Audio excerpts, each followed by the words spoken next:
Bonjour. Ok. Donc, oui, je suis Léo Grasset pour ceux qui ne me connaissent pas. Je ne sais pas s'il y en a en fait là dans le public. Donc, je fais une émission de biologie. J'aime bien les trucs crades, je pense que vous aussi. Donc, aujourd'hui, je voulais vous faire un épisode sur scène. Et un épisode qui n'est pas encore sorti, de préférence. Donc, je cherchais un petit peu le sujet. Qu'est-ce que vous pourriez aimer? Donc, ce sera un épisode crade, comme ce que j'aime, et je pense que vous aimez. Et ce sera aussi un épisode où vous allez un petit peu remettre en question des choses que vous pensiez savoir. Ce qui est aussi un deuxième truc que j'aime beaucoup dans cette activité de vulgarisateur. Donc, on va parler des hommes hybrides, des chimps humains à Denisova. On va parler des préférences sexuelles très étranges de nos ancêtres. On va parler d'hommes hybrides, d'évolution hybride, etc. Bon, c'est un peu compliqué, c'est un gros programme, donc on va commencer par une petite histoire. L'histoire commence dans l'ambiance tropicale et moite de la Guinée. On est à Conakry, en 1927. Et on est avec le docteur Ilya Ivanovitch Ivanov, que je ne sais pas si vous avez vu l'épisode de Bruce et Patrick du 1er avril, ils en ont parlé assez rapidement. Ce professeur est donc au jardin botanique de Camaïenne à Conakry. Et il s'est rendu là-bas pour un projet de recherche extrêmement simple qui tient en 3 mots. Créer des chimps humains. Son but, c'est de créer des hybrides entre des humains et des chimpanzés. C'est un vrai projet de recherche qui était vraiment subventionné par l'Académie des sciences de Moscou. Et bon, ça peut paraître un peu étrange en fait qu'on puisse donner des sous à un mec pour qu'il fasse ça. Donc on va retourner un petit peu dans le passé pour comprendre. Dans les années 20, en URSS... Oui, URSS, déjà c'est rigolo. Dans les années 20 en URSS, il y avait un objectif, il y avait une espèce d'idéal, un fantasme, c'était de créer un homme du futur.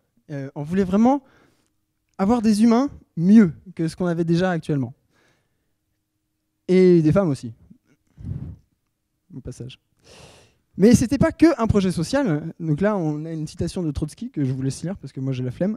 Donc le but, c'était de créer un homme qui soit pur, qui soit dénué, qui détachait de ses sentiments, etc., etc. Donc un projet social, mais aussi un projet biologique. Parce que ces gens-là, dont Trotsky par exemple, connaissaient très bien Darwin, connaissaient très bien l'évolution, et ils voulaient aussi créer un humain 2.0, un homme du futur qui soit meilleur. Et c'est dans ce contexte qu'on a Ilya Ivanovitch Ivanov, chercheur très célèbre, parce qu'il a perfectionné la technique de l'insémination artificielle. Je pense que je n'ai pas besoin de vous expliquer ce que c'est. C'est très pratique dans l'élevage, parce qu'on peut comme ça faire de la sélection, on peut accoupler des étalons qu'on a bien choisis avec des femelles qu'on préfère, etc., etc. Et lui, son hobby, à Ivanovitch, c'est de créer des hybrides. Alors lui, il s'est amusé à créer des hybrides de zèbres avec des chevaux, qu'on appelle des zébrules, des hybrides de zèbres avec des ânes, qu'on appelle des zébranes, et des hybrides de bisons avec des vaches, qu'on appelle des bisaches. Mais ne riez pas, parce que ce scientifique était très populaire, très, très célèbre, très pris au sérieux, par exemple par des sommités comme Ivan Pavlov, qui était déjà prix Nobel de physiologie, ou Émile Roux, qui était directeur de l'Institut Pasteur de Paris, oui, français. Les Français ont d'ailleurs, je le dis comme ça, c'est pour rigoler, mais l'Institut Pasteur a donné beaucoup d'argent pour les recherches d'Ivanov. Voilà. C'est marrant. Donc c'est rigolo. Donc c'est pour ça que on retrouve plus tard, en 1927, février 1927, notre docteur Ivanov, qui est en train de mettre du sperme d'humain dans des guenons et d'attendre de voir si ça va prendre. En fait, son but à lui, en tant que biologiste, c'est de prouver que les humains et les chimpanzés partagent un ancêtre commun et que en fait, l'ancêtre commun, il n'est pas si vieux que ça et qu'en fait, on peut encore s'hybrider. Bon, pas de bol pour lui, ça n'a pas marché. Quelques semaines après, les guenons avaient leurs règles et donc elles n'étaient pas enceintes. Dommage. Mais Ivanov ne s'arrête pas là.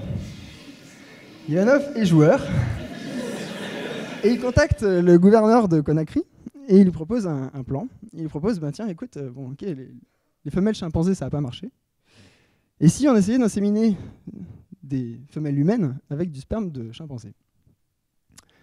Au début, le gouverneur est plutôt d'accord. Donc ça, on peut le trouver dans les notes de Ivanov. Mais il prend une semaine de réflexion et à la fin, il commence à dire non, là, c'est un peu abusé. Surtout que Ivanov ne voulait pas qu'on tienne au courant les jeunes femmes, parce que ça aurait pas été super ambiance, quoi. Bon, et ben du coup, ça fait un espèce de shitstorm. Le professeur Ivanov a une réputation qui commence à dégringoler. Il est rapatrié en URSS. Il va quand même tenter de continuer ses expériences, même une fois en URSS, mais il a perdu beaucoup de crédibilité. Il finit par être exilé au Kazakhstan en 1930 et il finira sa vie 2 ans plus tard là-bas à Almaty.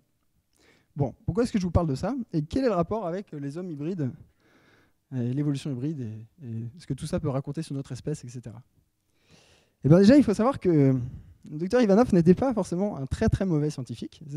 Il était peut-être pas top en tant qu'humain, mais en tant que scientifique, c'était pas mal.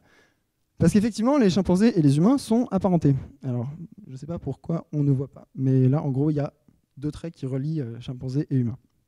On le savait parce que on a pu comparer tout simplement les squelettes des chimpanzés et des humains et on s'est rendu compte, c'est presque pareil, à quelques petites différences près.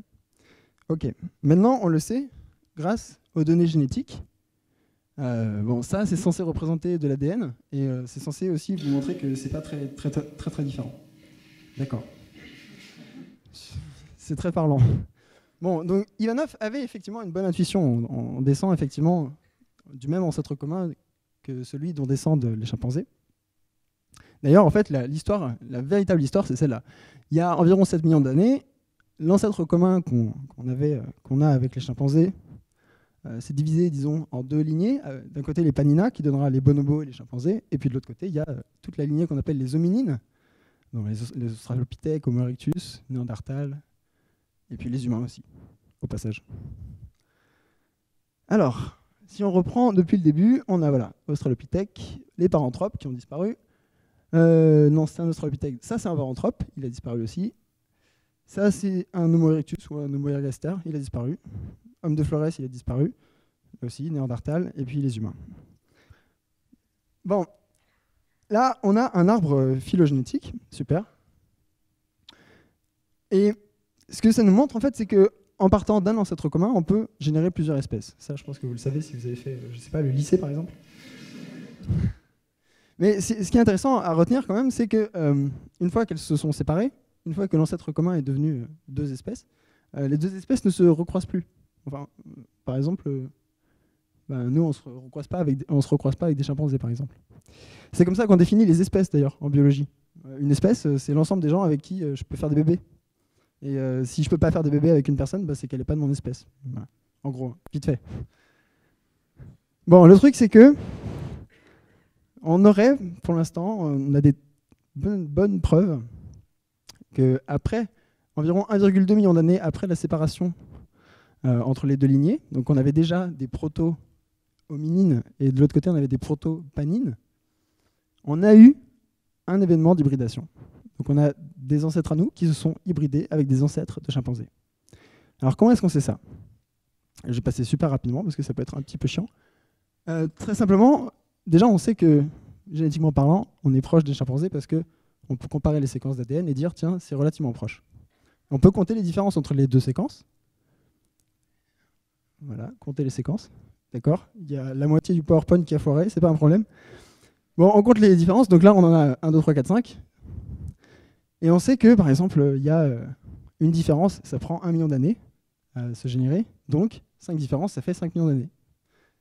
Bon, du coup, comme on connaît le rythme des mutations, on connaît la durée, donc on connaît l'âge de l'ancêtre commun. Donc dans notre cas, c'est 7 millions d'années. Sauf que dans le cas des chimpanzés, il y a quand même des portions du génome qui ne collent pas du tout avec ce scénario-là. Et tout se passe comme si, en fait, il y avait eu une première séparation à 7 millions d'années et une deuxième séparation plus tard, donc là, c'est sur le chromosome X qu'on voit, à 5 millions d'années. Voilà, bon. Pour l'instant, c'est encore un petit peu débattu, mais c'est pas grave, parce qu'on a d'autres événements d'hybridation qui, eux, sont très bien connus. Là, on va zoomer dans la lignée des hominines, on va zoomer en particulier dans le genre Homo, donc l'homme de Flores, Néandertal, Denisova. Donc tout ça, c'est des homos qui ont disparu. Voilà ce qu'on a. On est à moins 55 000 ans à peu près. Donc il n'y a pas si longtemps, finalement, en termes évolutifs, moins 55 000 ans, c'était hier. Tous ces gens-là sont encore vivants, plus ou moins. Oui. Homme de Flores, il est sur l'île de Flores, en Indonésie. Néandertal, il y en a encore en Europe. Ça, c'est Denisova. Merci le PowerPoint de m'avoir foiré le titre. C'est cool. Donc ça, Denisova, il y en a en Asie aussi. Et des humains, il y en a un petit peu partout. Déjà. Donc c'est ce que le généticien Mark Thomas appelle un monde à la Seigneur des Anneaux, en fait. C'était vraiment comme ça. C'est-à-dire qu'on était dans un monde où on pouvait rencontrer, discuter peut-être, je ne sais pas, d'autres membres, d'autres hominoïdes qui étaient relativement proches de nous. Donc on avait les hobbits sur l'île de Flores. Les nains, je pense que ce serait Néandertal. Denisova, je ne sais pas qui, peut-être les elfes, on va dire. Et les humains. Bon, donc on pouvait discuter avec ces gens-là, c'est cool. Et on pouvait aussi faire d'autres trucs beaucoup plus intéressants, comme du sexe par exemple. Bon, alors on va reprendre l'histoire. Il y a moins 60 000 ans, à peu près, là aussi c'est des fourchettes, c'est des râteaux même. Moins 60 000 ans, il y a une population qui sort d'Afrique, des humains. Ils passent par le Levant, donc la région d'Israël, le Liban, tout ça. Et là, ils rencontrent des Néandertals. Les Néandertals, ils sont sur la place depuis 250 000 ans déjà, donc ils connaissent bien. Ils se rencontrent, ça se passe bien, ils font des bébés. Alors, comment est-ce qu'on sait ça? Là aussi, je vais passer rapidement. On sait ça parce que depuis une poignée d'années, la technologie pour faire de la génétique est devenue beaucoup moins chère et beaucoup plus efficace. Donc maintenant, on peut séquencer des populations entières, en tout cas des gros bouts de population. Et on peut aussi séquencer des ADN qui sont très très vieux. Et par exemple, les ADN de Néandertal, qu'on séquence, ils ont 50 000 ans. Ça, on sait faire. Donc grâce au progrès de ce mec-là, en particulier Svante Pääbo, qui travaille en Allemagne, et du Neanderthal Genome Project, donc c'est un projet de séquençage complet du génome de Néandertal. Grâce à ces gens-là, on connaît l'ADN complet de Néandertal, enfin d'un individu de Néandertal, et on peut le comparer au nôtre. Et dire, tiens, c'est marrant, c'est assez proche quand même. Et en fait, donc ça c'est de la littérature sur le sujet. C'est tout à fait récent, enfin, je ne sais pas si vous pouvez voir les dates. La plupart des papiers sont sortis en 2014. Donc là, je vous parle de trucs, c'est encore frais, il y a encore de la peinture dessus. Là. Donc comment est-ce qu'on sait que il y a eu un événement d'hybridation? C'est qu'il y a des bouts d'ADN de Néandertal qui sont beaucoup trop... qu'on retrouve chez nous, et c'est beaucoup trop proche de Néandertal pour être expliqué par simplement de la mutation classique, de l'évolution classique. Il y a forcément eu un événement d'hybridation. Voilà. Ce qu'on sait en plus, et là ça devient très fort, on sait que la plupart, sinon tous, des événements d'hybridation, c'est un homme Néandertal avec une femme humaine. Et alors comment est-ce qu'on sait ça? Ça c'est une mitochondrie, c'est un magnifique dessin. Merci PowerPoint. Alors, les mitochondries, c'est des petits trucs qu'on retrouve dans les cellules qui sont basiquement à la base du fonctionnement de la cellule, qui permettent de convertir du sucre en énergie exploitable, etc., etc. Et ces trucs-là ne sont transmis que par les mamans. Si vous avez des mitochondries dans votre corps, elles vous viennent de votre maman. Voilà. Merci maman pour les biennes, c'est cool. Mais ça veut dire que si on avait eu une femelle Néandertal qui était quelque part dans notre arbre généalogique, eh ben on aurait des mitochondries de Néandertal. Elle l'aurait forcément transmise par la lignée. Voilà. Donc on ne retrouve pas ces mitochondries. Donc c'est un indice assez fort quand même pour dire il n'y a eu que des papas Néandertal et des mamans humaines. Voilà, donc quelque part, si vous êtes européen, comme moi, vous avez quelque part dans votre photo de famille un papa Néandertal. Donc on reprend notre jolie histoire.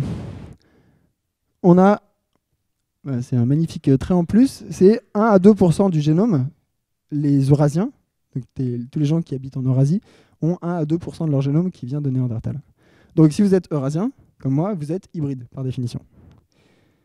Bon, mais ils ne sont pas arrêtés là. Apparemment, ils ont aimé ça et ils ont remis ça. Donc là, c'est pas tout le monde, donc pas tous les Européens par exemple. C'est plus les Asiatiques du Nord même. Les populations qui se sont déplacées d'Asie centrale jusqu'à l'Asie du Nord, donc la Chine, la Corée, etc. Ces gens-là ont beaucoup plus d'ADN de Néandertal que nous, Européens. Donc, ils ont entre 2 et 3%, donc ce qui est assez intéressant. Donc, c'est comme s'il y avait eu un deuxième événement d'hybridation le long du chemin, quoi. Donc, ces gens-là sont 2 fois hybrides. Mais ce qui est rigolo, c'est que ce n'est pas les seuls à être 2 fois hybrides. Il y a d'autres personnes qui sont 2 fois hybrides, mais pas de la même façon. Donc, eux, ils sont 2 fois hybrides avec des Néandertals, Mais il y a d'autres populations humaines, donc des gens qui sont plutôt issus, donc dont les ancêtres en fait se sont plutôt baladés en Océanie. Leurs ancêtres ont rencontré des Denisova. Donc ça, c'est une espèce qui a été découverte. Voilà, je vous parle de quelque chose qui a même pas 2 ans, hein, c'est tout neuf. Et on retrouve des bouts de Denisova, on retrouve 4 à 6%. 4 à 6% de leur génome est constitué de Denisova, en fait. Donc ça, c'est par exemple ce qu'on appelle, on appelle très très mal d'ailleurs, c'est les populations qu'on appelle les négritos en Asie. C'est les, oui, c'est pas très beau. Merci l'anthropologie pour tous ces mots magnifiques. Donc ça, c'est typiquement les aborigènes d'Australie, les aborigènes de Papouasie-Nouvelle-Guinée, etc. On retrouve aussi des aborigènes comme ça aux Philippines. Et ces gens-là ont 4 à 6% de leur génome qui vient de Denisova. Mais c'est pas que eux, parce que en fait, les gens qui habitent en Asie, donc là, ce serait la Thaïlande, par exemple, au hasard, ces gens-là ont aussi des bouts de Denisova. Voilà. Donc c'est une histoire complexe, etc. Il y a eu des mixages, etc. Mais donc eux, ils sont aussi 2 fois hybrides, mais de 2 espèces différentes. Tout le monde est hybride, en fait. Voilà, on est maintenant à moins de 15 000 ans. Les humains continuent à se déplacer et ils découvrent l'Amérique il y a à peu près 15 000 ans. Ils profitent du passage à sec dans le détroit de Bering, c'est ce qu'on appelle la Béringie à l'époque. Et c'est aussi à cette époque que l'homme de Flores va finir par s'éteindre, donc le Hobbit. Au revoir. Bon, si vous êtes d'origine africaine ou que vous avez des ancêtres africains, vous allez être peut-être un peu jaloux. Vous voudriez bien être un hybride, vous aussi. Et je vous comprends. Mais ne vous inquiétez pas. A priori, vous l'êtes aussi, parce qu'il y a des bonnes... Là aussi, c'est plutôt des indices. Là, comme je vous dis, la recherche est encore extrêmement balbutiante. On commence à peine. Il y a des résultats qui sont... Ils arrivent cette année, là encore. Donc, il y a des indices qui tendent à montrer que en Afrique aussi, il pourrait y avoir eu des événements d'hybridation avec d'autres espèces d'homo qu'on ne connaît pas encore. Et là, de la même façon, c'est tout simplement des traces dans l'ADN qui ne semblent pas à leur place. C'est des bouts d'ADN entiers qui ne collent pas, quoi. C'est comme nous, chez nous, on a des bouts d'ADN entiers de Néandertal qui ne peuvent pas venir simplement de la descente classique, de l'évolution classique. Bon, qu'est-ce que ça nous apprend? Si vous êtes un poète, vous serez ravi d'apprendre que, comme tout le monde n'a pas les mêmes bouts d'ADN de Néandertal, et ben, comme tout le monde n'a pas le même bout, on peut... en prenant toutes les séquences et en les collant les unes après les autres, on a presque 20% du génome de Néandertal. Et là, voilà, si vous êtes poète, vous dites, c'est chouette. Ça veut dire qu'il y a encore un 5e de Néandertal qui existe. Wow. Voilà, c'était l'instant poésie, en fait, on s'en fout. Bon, par contre, si vous êtes un biologiste, vous allez dire, ah, c'est vachement intéressant. Parce que, on avait un arbre au début. Et au début, une fois qu'on s'était... dit au revoir, qu'une fois qu'on était devenu une nouvelle lignée, on ne recroisait plus l'autre lignée. C'est plus tout le cas maintenant. Hein. Maintenant, on est un réseau. Une fois que vous avez quitté la lignée qui diverge de vous, vous pouvez la recroiser et faire des hybrides avec. C'est cool. Et ça change complètement la dynamique de l'évolution parce que au lieu d'avoir simplement une mutation à la fois, puis un peu de sélection, etc., donc qui allait progressivement pas à pas, là, en fait, vous apportez un gros bloc de gènes d'un coup. À chaque événement d'hybridation, c'est énorme. Ça change tout. Ça change tout. Bon, et là, en plus, je vous ai parlé que des trucs les plus sûrs. Mais a priori, il y a encore d'autres événements d'hybridation qui sont, eux, encore très, très putatifs. Voilà. Hop, je vais juste revenir à un truc. C'est juste, si vous êtes un biologiste, vous avez vu que tout à l'heure, on a dit la définition de l'espèce. C'est les gens avec qui je peux me reproduire, faire des bébés. Là, en l'occurrence, ça ne marche pas, puisque... on a fait des bébés avec des gens qui ne sont pas de notre espèce. Donc, est-ce que c'est le terme d'espèce qui ne va pas? Est-ce que c'est... Bon. Voilà, on s'en fout aussi, d'accord. Ok, par contre, ça c'est intéressant. Ça c'est rigolo. Les Néandertals, si vous êtes eurasien, vous ont donné des gènes qui sont intéressants, qui vous ont filé des coups de pouce. En tout cas, qui ont filé à nos ancêtres des coups de pouce évolutifs. Donc là, j'ai fait la liste. Les Néandertals nous ont donné des trucs pour l'adaptation aux ultraviolets, ce qui était pratique comme on habitait dans des régions froides. Des gènes immunitaires, c'est pratique. Le catabolisme des graisses, ce qui nous permet de mieux consommer de l'énergie. Ils nous ont donné aussi des maladies. C'est pas cool. La maladie de Crohn ou le lupus. Voilà. Le diabète. Pas cool. Mais bon, en fait, ça, c'est très intéressant. Ça veut dire que peut-être en fait, que les choses qui génèrent la maladie de Crohn le lupus ou le diabète sont peut-être à la base des choses qui ont été adaptatives, qui ont été intéressants, et qui, maintenant, dans notre environnement actuel, ne sont plus intéressants. Sinon, ils ne seraient pas là. Enfin bref, bon, tout ça pour dire qu'ils nous ont donné des choses qui nous ont servi. Merci. Merci aux autres espèces. C'est encore plus flagrant pour les Denisova. Rappelez-vous qu'il y avait des Denisova en Asie, et qu'on retrouve des morceaux de gènes de Denisova un peu partout en Asie. Et on en retrouve par exemple chez les Tibétains. Voilà, c'est pour ça qu'il y a le Dalai Lama. Chez les Tibétains ont une version d'un gène, donc EPAS1. C'est un gène qui gère pour les faibles niveaux d'oxygène dans le sang et qui est hyper pratique si vous voulez habiter à plus de 4000 mètres d'altitude, hein, au hasard. Et ce gène-là, on sait que Denisova l'avait, cet allèle-là, en fait, cette version de gène-là, très spéciale. Et on sait qu'il l'a donné aux Tibétains. Ce qui permet aux Tibétains aujourd'hui d'habiter au Tibet. C'est quand même sympa. Bon, tout ça pour dire. On a parlé d'évolution hybride. Je voudrais prendre un petit peu de distance. Et en fait, on a parlé de à quel point l'évolution hybride avait été importante pour notre histoire de notre espèce, l'histoire ancienne. Mais c'est encore actuellement hyper important. On fait de l'évolution hybride en permanence. On fait par exemple des croisements entre des espèces. Voilà, le colza, c'est le croisement entre une navette d'hiver et un chou. Voilà, c'est une espèce hybride, elle n'existait pas avant qu'on l'hybride. Le blé tendre qui nous sert à faire des pâtes ou du pain, c'est un hybride entre deux autres espèces de blé, etc. C'est pas fini cette histoire, c'est-à-dire qu'on a une... C'est très important d'avoir des hybrides. Cette technologie... c'est-à-dire aujourd'hui, on en fait de l'agriculture, on fait aussi des mules, etc. On utilise des hybrides en permanence, mais dans le futur, ça va encore s'intensifier. Bioshock, par exemple. Les technologies, en fait, comme les technologies génétiques qui nous permettent d'introduire des gènes, on parle déjà d'introduire des gènes de méduses pour réduire le vieillissement. On parle en permanence de ce genre de choses. C'est de la technologie génétique. Et en fait, c'est juste des déviations, des variations de cette histoire hybride, si vous voulez. C'est exactement la même chose. On reprend un bout de gène intéressant chez quelqu'un et on le met chez nous. C'est exactement ce qui est arrivé avec Néandertal. Néandertal nous a donné des bouts de gènes intéressants, on les a pris chez nous. C'est juste qu'on ne les fait pas passer de la même manière. Dans un cas, ça passe par des organes sexuels et dans l'autre, ça passe par une pipette. Mais les gènes, le fonctionnement en général est le même. C'est-à-dire que c'est un gène qui passe d'une espèce à l'autre. Bon. Et du coup, est-ce que je vais réussir à faire ma pirouette? Oui. On retombe en fait exactement sur l'histoire de Ivanov. Pourquoi? Parce que Ivanov, il y avait une idéologie derrière. Ivanov, il voulait créer... Les gens qui payaient Ivanov voulaient créer un humain 2.0. Ils voulaient créer un homme 2.0 biologique, avec une technologie, celle de l'époque. On faisait des hybrides, ok. Ce qu'on fait maintenant, et ce qu'on va faire dans le futur, c'est exactement la même chose. C'est extrêmement drôle, parce qu'on va finalement introduire des gènes d'espèces intéressantes, comme les méduses par exemple. On parle aussi de prendre des gènes de chimpanzés, parce qu'ils ont des meilleurs systèmes immunitaires que les nôtres, et les mettre chez les humains.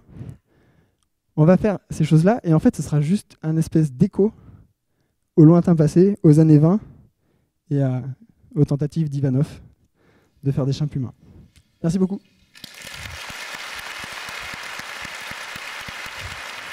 Je vous prie d'accueillir Mario Montaigne, du blog Tu mourras moins bête.